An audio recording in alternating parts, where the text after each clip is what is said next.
स्वागत है आपका आपके अपने ही चैनल बीएड एग्जाम पे, जहाँ पे हम लोग देखते हैं प्रीवियस ईयर पेपर्स और करते हैं सारे इंपॉर्टेंट क्वेश्चंस के ऊपर में छोटी छोटी डिस्कशंस भी। तो दोस्तों आज का इंपॉर्टेंट टॉपिक जो है वो है शैक्षिक रूप से जो पिछड़े बालक होते हैं उनके विशेषताओं के बारे में। तो आइए दोस्तों, कुछ महत्वपूर्ण विशेषताएं जो कि आपको याद रखनी चाहिए ताकि आप अपनी परीक्षाओं में उनको अच्छे तरीके से लिख पाएँ और आप अपने उत्तर की जो प्रस्तुतिकरण है उसमें भी चार चांद लगा पाएँ। तो चलिए दोस्तों देख लेते हैं। तो पिछड़े बालक कौन होते हैं? पिछड़े बालक शारीरिक रूप से सामान्य बालकों के समान ही दिखते हैं, परंतु इन बालकों में निम्नलिखित विशेषताएं पाई जाती हैं। पहली, पिछड़े बालक की शैक्षिक उपलब्धि सामान्य या औसत से कम होती है। अर्थात ऐसे बालकों के अगर आप इंटेलिजेंट कोएफिशिएंट को नापेंगे या मापेंगे तो आप पाएंगे कि इनकी या तो सामान्य बालकों की तुलना में आईक्यू लेवल जो है वो कम होगा या ज़्यादा होगा। ये सामान्य शिक्षण विधियों द्वारा शिक्षा ग्रहण करने में सफल नहीं होते। अर्थात कि सामान्य रूप से अगर इनको उसी कक्षा में पढ़ाया जाए जहाँ पर एक सामान्य बालक जिसको कि सामान्य माना जा रहा है, अगर उसके साथ ही इस तरह से जो शैक्षिक रूप से पिछड़े बालक है उनको भी शिक्षा दी जाए तो इनकी जो अधिगम की क्षमता होती है, जो अधिगम जो आप समझें कि जो शैक्षिक विकास होता है वो उस तरह से नहीं हो पाता जितना कि एक सामान्य बालक करता है। इनको चीज़ों को समझने में, धारण करने में कठिनाई होती है, तो अपनी भावनाओं को भी सही प्रकार से ये क्या करते हैं, व्यक्त नहीं कर पाते हैं। पिछड़े बालक अन्य सामान्य बालकों के साथ पाठ्यक्रम का पूरा लाभ उठाने में असमर्थ होते हैं। जैसा कि हमने अभी चर्चा किया, पिछड़े बालकों का कक्षा तथा विद्यालय की अन्य गतिविधियों में कम योगदान होता है। जैसे कि दोस्तों अगर कोई प्रश्न उत्तरी हो रही है, यहाँ पे बच्चों से सवाल पूछा जा रहा है, तो ऐसे बालक जो होते हैं अपने आप को छुपाने का प्रयास करते हैं, चाहते हैं कि शिक्षक की दृष्टि उनके ऊपर ना पड़े। वो ऐसे सवालों के जवाब देने में डरते हैं, घबराते हैं। साथ ही साथ जो अन्य पाठ्य सहगामी क्रियाकलाप भी होते हैं उसमें भी इनका योगदान जो है बहुत कम के ही बराबर होता है, या फिर ये बहुत ही हल्के छोटे मोटे कार्यों में ही भाग लेते हैं। पिछड़े बालक प्रायः अपने विचारों में ही उलझे रहते हैं तथा शैक्षिक कार्यक्रमों में या कार्यों में कम रुचि लेते हैं। पिछड़े बालकों को घर, कक्षा तथा समाज को स्वयं को समायोजित करने में कठिनाई का सामना करना पड़ता है। पिछले बालकों में ध्यान केंद्रित करने की क्षमता नहीं होती, वे अधिक देर तक ध्यान केंद्रित नहीं कर पाते। अर्थात कि अगर उनको कोई एक कार्य करने को दे दिया जाए तो वो अधिक समय तक उस कार्य में लगने नहीं हो पाते, उस कार्य को अधिक देर तक नहीं कर सकते। उनका ध्यान जो है भटकता रहता है, वो किसी और कार्य में लग जाएंगे या वो कार्य करना ही भूल जाते हैं। इस तरह की चीज़ें ऐसे बालकों में देखने को मिलती है। ये बालक अधिक लापरवाह होते हैं और विद्यालय के कार्य संबंधी सूचनाओं पर वे अधिक ध्यान नहीं देते। इसके कई कारण हो दोस्तों। पहला कारण तो ये भी हो सकता है कि ये बच्चे जो विद्यालय के कार्य होते हैं उसमें रुचि नहीं लेते और रुचि उनको आती भी नहीं है, क्योंकि वो उस तरह से चीज़ों को समझ ही नहीं पाते या उस तरह से चीज़ों के महत्व को जान नहीं पाते। इस वजह से वो उसमें उतना योगदान नहीं करते। दूसरा, उन चीज़ों को करने में वो कठिनाई का भी सामना करते हैं। इन बालकों में आत्मविश्वास की कमी होती है और स्वतंत्र रूप से कार्य करने में भी असमर्थ होते हैं। कई बार आप देखेंगे दोस्तों कि ऐसे बालक जो है साधारण सा कार्य करने में भी बहुत ही घबराहट महसूस करते हैं, कठिनाई महसूस करते हैं, और इनको कई बार अपने कार्यों को पूरा करने या सीखने या समझने में विशेष सहायता, चाहे वो शिक्षक का हो चाहे पारिवारिक रूप से माता पिता का हो, उनका योगदान इनको चाहिए होता है ताकि वो चीज़ों को अपना कर पाएँ, चीज़ों को वो सीख पाएँ। ऐसे बालकों का जीवन के प्रति जो उनका दृष्टिकोण होता है वो प्राय निराशावादी होता है। साथ ही साथ इनकी इच्छाएं प्राय खत्म सी होती जाती हैं। इन्हें प्रेरित करना काफ़ी मुश्किल होता है, क्योंकि दोस्तों लगातार समाज से मिल रही आप कहें कि इस तरह से कुंठित विचार, प्रशंसा की कमी, साथ साथ दोस्तों की कमी, अपने आप को समाज के साथ समायोजित न कर पाने के कारण इनका जो सामाजिक विकास होता है, साथ ही साथ संवेगात्मक विकास होता है, जो इनका सर्वांगीण विकास होता है वो अवरुद्ध होता है कहीं ना कहीं, जिसकी वजह से ये दूसरे लोगों के साथ व्यवहार नहीं कर पाते, अपनी भावनाओं को उन तक पहुंचा नहीं पाते, सही तरीके से व्यक्त नहीं कर पाते। तो क्या होता है, इनका जो समाज में या इनका अपने खुद के जीवन के प्रति जो दृष्टिकोण होता है वो नकारात्मक होने लगता है। आत्मविश्वास की कमी, साथ ही साथ प्रेम की जो उनको जैसी एक आवश्यकता होती है वो कई बार नहीं मिल पाने के कारण ये दृष्टिकोण जो होता है इनका नकारात्मक होता चला जाता है। जीवन में इनको खास रुचि नहीं रह जाती, हर एक चीज़ में इनको कुछ न कुछ त्रुटि या हर कार्य को करने में इनको कठिनाई का सामना करना पड़ता है। तो ऐसे बालकों को पूरी तरह से ध्यान देना चाहिए, ऐसे बालकों का विशेष रूप से चयन किया जाना चाहिए। साथ ही साथ इनको उपचारात्मक और आवश्यक जो विशिष्ट शिक्षा होती है उसके माध्यम से इनके विकास और शिक्षा की व्यवस्था की जानी चाहिए। चलिए दोस्तों, अगले टॉपिक पे चलते हैं हम लोग। अब ये बड़ा ही नया टॉपिक है, नया कॉन्सेप्ट है कि what is the new concept of evaluation, मूल्यांकन की नई अवधारणा। तो मित्रों, हम लोग बात करें तो कह सकते हैं कि मूल्यांकन की जो नई अवधारणा है, न्यू कॉन्सेप्ट ऑफ इवैल्यूएशन, नवीन संप्रत्यय के अनुसार शैक्षिक प्रक्रिया में निम्नलिखित 3 प्रमुख होने चाहिए या माने गए हैं। पहला, शिक्षण उद्देश्य एवं प्रयोजन, अर्थात बालकों को किस लिए और क्यों सिखाया जाता है।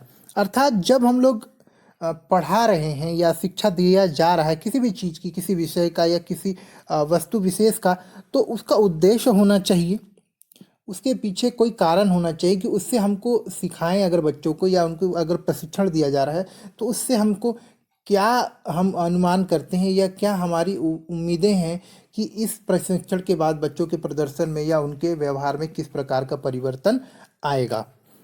अध्ययन अध्यापन परिस्थितियां, अर्थात बालकों को जो सिखाना है उसे किस स्वरूप में प्रस्तुत किया जाए।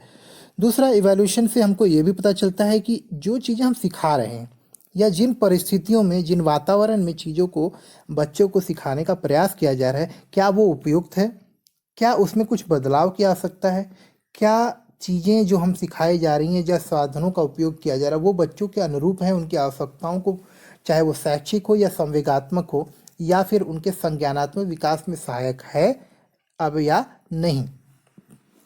मूल्यांकन, अर्थात जो कुछ उद्देश्य और प्रयोजन के अनुसार सिखाया जाता है, बालक उसमें किस सीमा तक ग्रहण कर पाए हैं।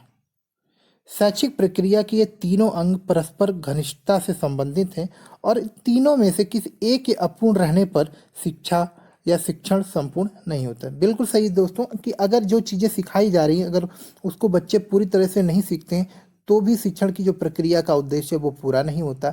साथ ही साथ अगर शिक्षा का वातावरण अच्छा ना हो तो भी शिक्षा के जो एक प्रक्रिया होती है या शैक्षिक उपलब्धि जो होनी चाहिए वो उस तरह से उपलब्ध नहीं होती है। अब देखते हैं दोस्तों कि मूल्यांकन में व्यक्तित्व संबंधी परिवर्तन या शैक्षिक कार्यक्रम के प्रमुख उद्देश्यों पर बल दिया जाता है। इसमें केवल पाठ्य वस्तु ही नहीं अपितु रुचियां, आदर्शों, सोचने के ढंग, कार्य करने की आदतें तथा व्यक्तित्व एवं सामाजिक अनुकूलता भी निहित होती है।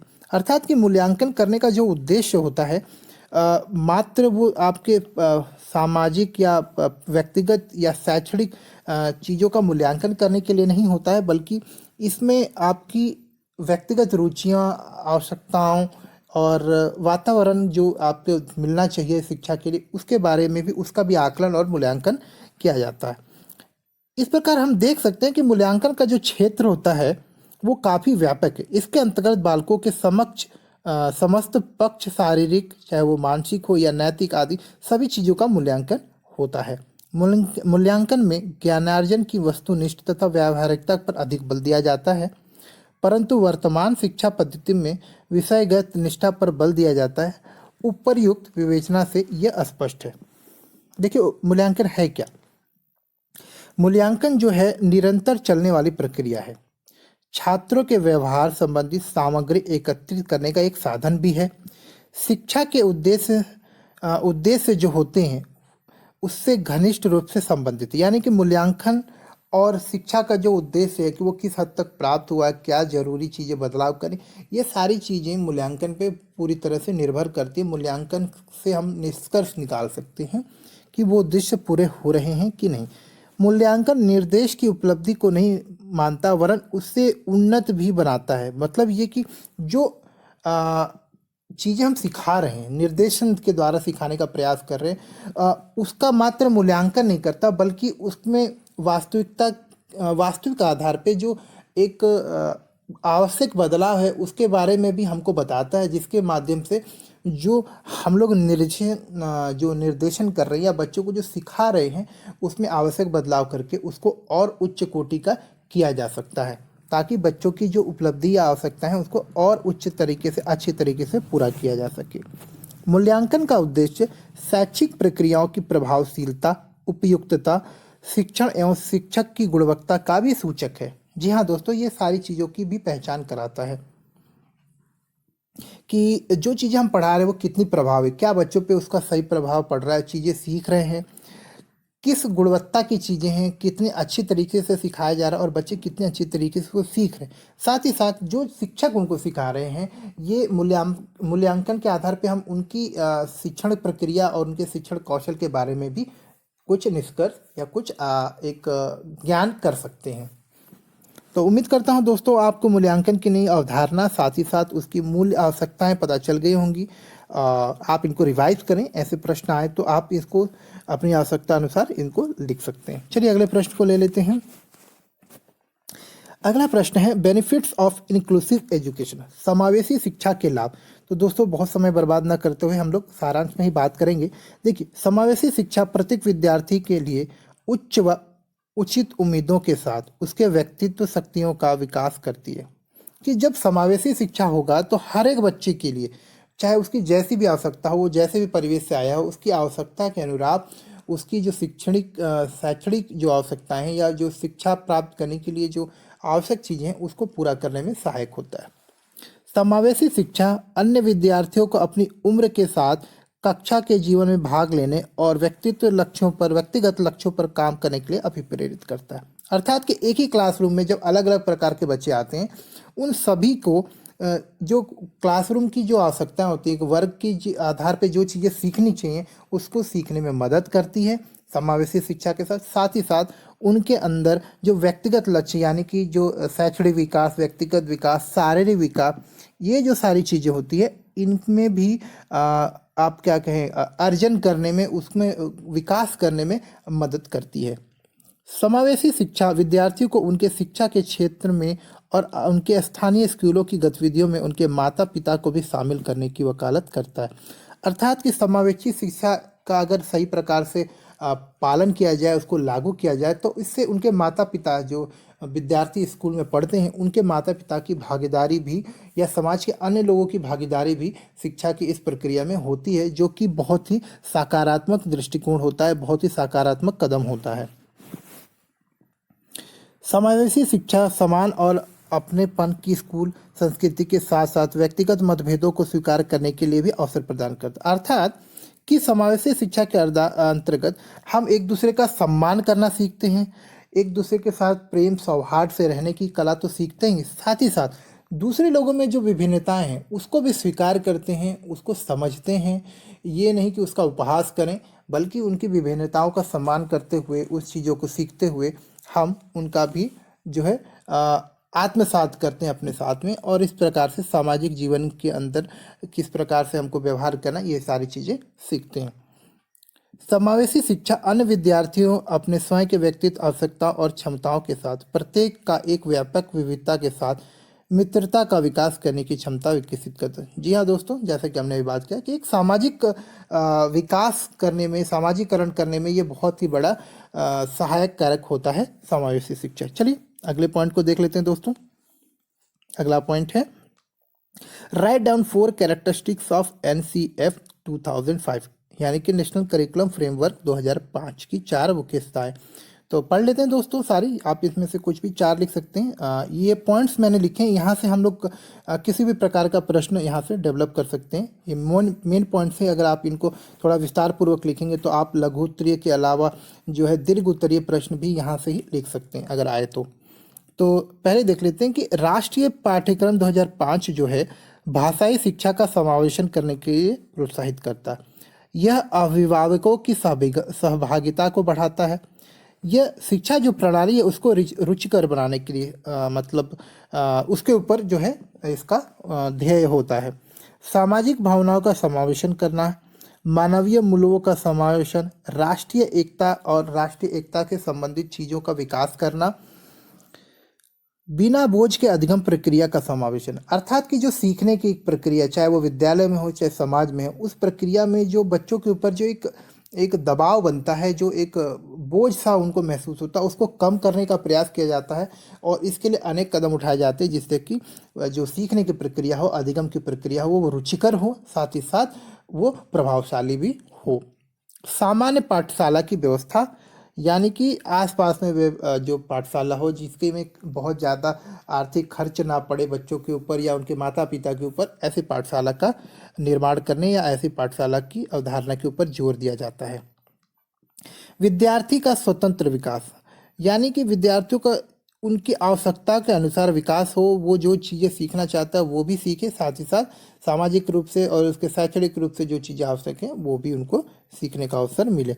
वित्तीय और मानवीय साधनों का विकास, मतलब कि शिक्षा के लिए, यानी कि जो चीज़ें चाहिए आपको, ऐसी चीज़ों का वित्तीय जो सहायता होती है या वित्तीय रूप में, आर्थिक रूप में जो आवश्यकताएं होती हैं शिक्षा के लिए, जैसे कि बिल्डिंग, अच्छी लाइब्रेरी, अच्छी किताबें, अच्छा तकनीकी सूचना की चीज़ें, जिनकी बच्चों की जो शैक्षणिक आवश्यकता होती हैं उसको पूरा करने में अगर सहायक हो तो उनका भी प्रबंध किया जाना चाहिए। अध्यापकों का भी सशक्तिकरण होना चाहिए, चाहे वो आर्थिक रूप से हो चाहे सामाजिक रूप से हो।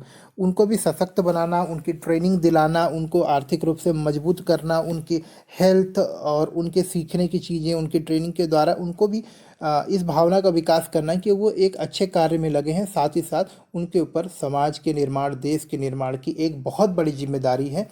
इस चीज़ का भी उनके अंदर बोध कराना बहुत ही आवश्यक होता है। साथ ही साथ धर्मनिरपेक्ष शिक्षा का विकास, अर्थात बिना किसी धर्म के, जाति, रूप, रंग के भेदभाव के शिक्षा के सभी लोगों को समान अवसर मिले, ये भी एनसीएफ 2005 की महत्वपूर्ण विशेषताओं में से एक है। तो उम्मीद करता हूं दोस्तों कि आपको ये जो पॉइंट्स अभी हमने डिस्कस किए समझ में भी आ रहे होंगे, साथ ही साथ आप इनका संपूर्ण लाभ उठा पाएँ, ताकि आपकी जब परीक्षाएं हों तो आपका जो वहाँ पे प्रदर्शन हो। तो दोस्तों देख लेते हैं अभी ये जो प्रश्न है हमारे पास में, कि what do you mean by maladjustment and कुप्रबंधन का क्या मतलब है। तो दोस्तों अगर हम लोग मनोविज्ञान की भाषा में बात करें तो कुसमायोजन एक ऐसे शब्द के लिए इस्तेमाल किया जाता है जिसका अर्थ होता है कि जब कोई व्यक्ति, जंतु, मनुष्य अपने आसपास के पर्यावरण के अनुरूप सफलतापूर्वक और एक संतोषजनक ढंग से जब प्रतिक्रिया करने में असमर्थ हो, तो इस स्थिति को संदर्भित करने के लिए जो शब्द इस्तेमाल किया जाता है वो होता है मैलएडजस्टमेंट या कि कुसमायोजन। दोस्तों कुसमायोजन आपके अगर आप देखना चाहें तो आपके आसपास कहीं पे भी देखने को मिल सकता है। ये आपके सामाजिक, जैविक, मनोवैज्ञानिक स्थितियों में कहीं भी देखा जा सकता है। मैनेजमेंट जो होता है, यानी कि कुसमायोजन जो होता है वो आपका आंतरिक या बाह्य दोनों प्रकार का हो सकता है। अब आंतरिक रूप में अगर हम लोग बात करें तो इसके कारण क्या होता है कि जब एक व्यक्ति की ज़रूरतें, प्रेरणाएं और मूल्यांकन के बीच में मतलब असमानताएं होती हैं, जो कि अनुभव के माध्यम से वास्तविक इनाम हासिल करती। यहाँ पे वास्तविक इनाम हासिल करने का मतलब ये होता है कि अगर हम आंतरिक रूप से कुसमायोजित हैं, अर्थात कि अगर हमारे अपने संवेगों, अपनी भावनाओं के ऊपर कंट्रोल नहीं है, नियंत्रण नहीं है, हम जो चीज़ें व्यक्त करना चाहते हैं उसको अगर सही प्रकार से व्यक्त नहीं कर पाते, समायोजित तरीका हमारे पास में नहीं है, तो उससे क्या होता है कि जो समाज में हमारा व्यवहार होना चाहिए या किसी परीक्षण में या किसी परिस्थिति में जिस प्रकार का हमसे एक व्यवहार आप कहें कि एक्सपेक्टेड होता है, या एक व्यवहार जिस हमसे माना जाता है कि हमको इस अनुरूप व्यवहार करना है, वो व्यवहार हम करने में असमर्थ होते हैं, जिसका कि हमको सामाजिक और कई बार जो है आर्थिक नुकसान उठाना पड़ता है। बाह्य मैलएडजस्टमेंट की बात करें, कुसमायोजन की बात करें, तो ये किसी व्यक्ति का व्यवहार समाज के सांस्कृतिक या सामाजिक जुड़ाव को पूरा नहीं करता। अर्थात कि जब बाह्य रूप से आपके अंदर में कोई कुसमायोजन हो या किसी तरह का मेल एडजस्टमेंट होगा, तो उससे आप अपने आसपास, अपने परिवार, अपने समाज, अपने विद्यालय या फिर अपने मित्रों के संग पूरी तरह से जो है समायोजन स्थापित नहीं कर पाते। कारण इसके कई भी हो सकते हैं, जैसे कि आपके पारिवारिक वातावरण, व्यक्तिगत कारक या सामाजिक कारक। अब संबंधित कारकों को थोड़ा समझ लेते हैं कि एक व्यक्ति के विकास और दूसरे के साथ एक सकारात्मक पारस्परिक संबंध बनाए रखने की क्षमता को प्रभावित करता है। जब बचपन के शुरुआती चरणों के दौरान अक्सर कुसमायोजन देखने को मिलती है। जब एक बच्चा अपने सामाजिक और पारस्परिक संबंधों को स्थापित करने में हो रही समस्या का समाधान करने के तरीके सीख रहा होता है। अगर कुसमायोजन को सही मार्गदर्शन द्वारा ठीक नहीं किया जाता, तो बच्चे के जीवन में आगे चलकर कई नकारात्मक समस्याओं का सामना करना पड़ता है। देखिए दोस्तों, यहाँ पे यही बता रहा है कि कुसमायोजन कोई बहुत बड़ी समस्या